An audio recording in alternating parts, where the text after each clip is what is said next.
Today we are doing a bit of a speed build. Usually I do these for apartments, as that is kind of where my ability to build in The Sims is limited. So could that even be building, or is that interior decorating? But today I woke up and thought, let's challenge myself, shall we? So I did a bit of searching on Tumblr for just kind of some home styles, like practically styles that you see in real life. And I couldn't tell you what I really ended up going with as far as styles. This is not like a suburban, but I don't really know what it is. I am building in Copperdale on that little lot right by the waterfall that I use in Anita's life. This is like my favorite little plot ever. So I started by trying to build the foundation and shape of the home, went and found a couple things in debug, and then just started doing the basics. A lot of my process of building was finding items that I felt I wanted to use for this house. Immediately when I saw the little RV camper thing in debug, I came up with a story that this was a home from that was like abandoned. This home became abandoned, but not because a sim died or anything crazy like that. But in my mind, the sim that lived here was like a devout Strangerville researcher. She has never been there, but it researches theories and stories, and it's like, what is going on? She devoted her life to that. And my thought was, this house was kind of the aftermath, what remains. It's overgrown, it's dirty.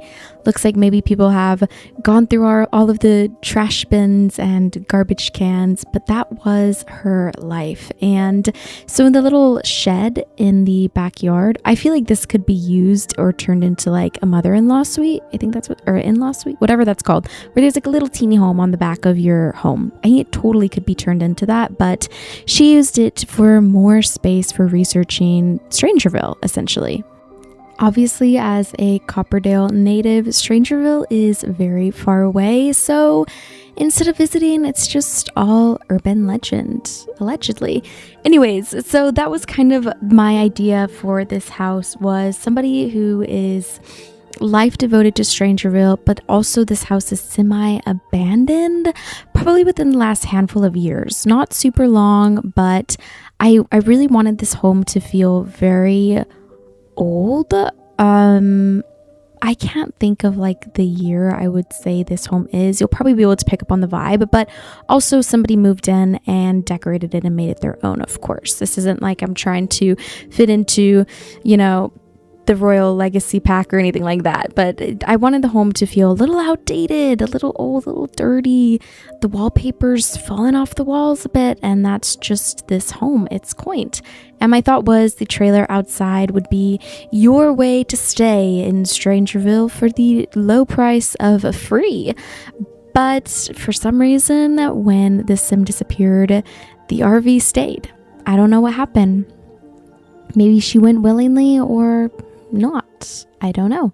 But yes, so there's a little pet hamster inside that unfortunately was left. I really wanted this home to look like, for some reason, whoever was here just picked up and left. There's groceries on the counter. There's cookie making things out on the table. I really wanted it to look as if this home became empty very suddenly and very randomly. I did use a lot of debug things for decorating. These are essentially unusable objects that don't really affect your game one way or another, but the fence going around the front is debug. There's a big telephone pole in the back, which is debug. A lot of the gardening things are debug. The car is debug. The RV is debug. I think you get the idea. Not much inside is debug. There's a couple little wine bottles. I think one of the grocery bags is debug. But I think that's it. I didn't really bring... Well, a lot of the Strangerville's paper comes from debug. I wanted it to look like she had been sitting in her office, long days and long nights, no job. She quit her job. Why? For Strangerville. Just alluring. The mystery, the what is this? The what if is what made her very interested in researching it. But this house feels cluttered. This is not a shell move-in ready home. This is a busy, cluttered, lived-in home. Things are hanging on the wall. Clutter is pretty much everywhere, especially in that back shed. It is like stuffed full. This house is usable. You can use all of the things, the necessities. It's totally playable. However, that shed is completely not. I just wanted it to look overwhelming. You're like, okay, well, what is going on? That is essentially what I wanted. The color palette for this home is very brown with hints of green and yellow. It's hard for me. Everything I build and all the Sims I make, I'm like, they're all obsessed with pink. Everyone is pink. That's just me. I'm obsessed with pink. I have become pink. So sometimes building outside of that, it can be really, really hard for me. So I tried to put pretty much little to no pink in this home, and I think I succeeded, if I'll be honest. It's very brown and tan and green and yellow, and then the pops of color really come in with the clutter items, the messy clothes, the strangerville posters, random boxes and papers and pictures and paintings, and of course I added the little decal that makes it look like the wallpaper is being torn off and you can see the boards behind it. On the outside I used paneling, and I don't know, the siding of the house, it looks very beat down and grungy. Like, this house has not been taken care of. It's been through different seasons and it's been weathered, it's dirty, it's just a mess. One thing I will say is the last thing I did was the landscaping. I went pretty basic with the landscaping. I wanted a lot of the clutter to be the house. I mean, the house in the shed takes up like 80% of this lot. It is a very tiny lot, which is why I picked it. I wanted this to feel very close and small and just dirty, but also rustic and charming at the same time. Like, I think any sim that lives in this house, it is so cutie. It's very cozy, it's very full, and that's just kind of my build style. I know a lot of people like the more simple, minimal building style, but as I renovate homes and apartments, and today building one, surprise, I really love the full lived-in look, and I have learned I need to play test them.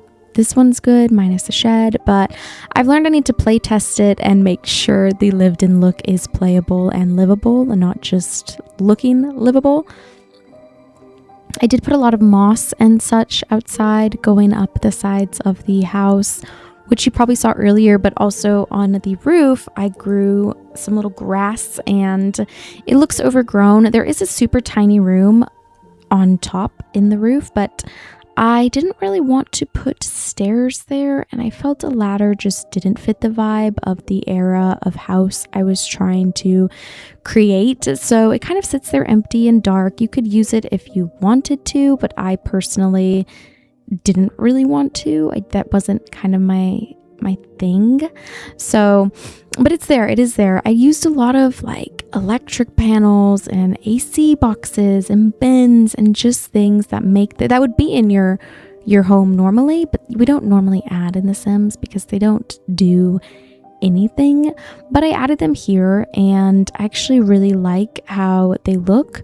I do think they might be able to break. I can't remember, but they're there, and fire extinguisher and the little shed, boxes and boxes galore, workbenches and stations that can't be used. I think what can be used is the little strangerville research desk, but other than that, I think that whole space is unusable. I grabbed these little debug fences off of the, what is it called? The gallery. I didn't go all the way around. I wanted to leave an opening for the car, for the door, for the trash, for the RV. And in the back, I just left it open as if you kind of walk straight into the forest or the waterfall off of your house. But I really liked this little fence. I usually go for the brown post beaten down fence, but I decided for this one, let's not do that. Let's use a nice picket fence because I feel like when this home was lived in, it was kept up. It was beautiful. It was maintained. But anyways, I'm doing a teeny bit of terrain painting, going around everything. I wouldn't usually go under the fences, but I wanted to because this place has been standing still for a long time. I filled the flower pots with flowers rather than gardening things, and the landscaping is very simple, just some bushes and trees, and really that is it. But we're about at the end. Stay tuned for some cute screenies, but this was my go at building a home that has been abandoned, and maybe that's just my way of making it easier for myself. Anyways, thank you guys for hanging out with me, and I will see you all later.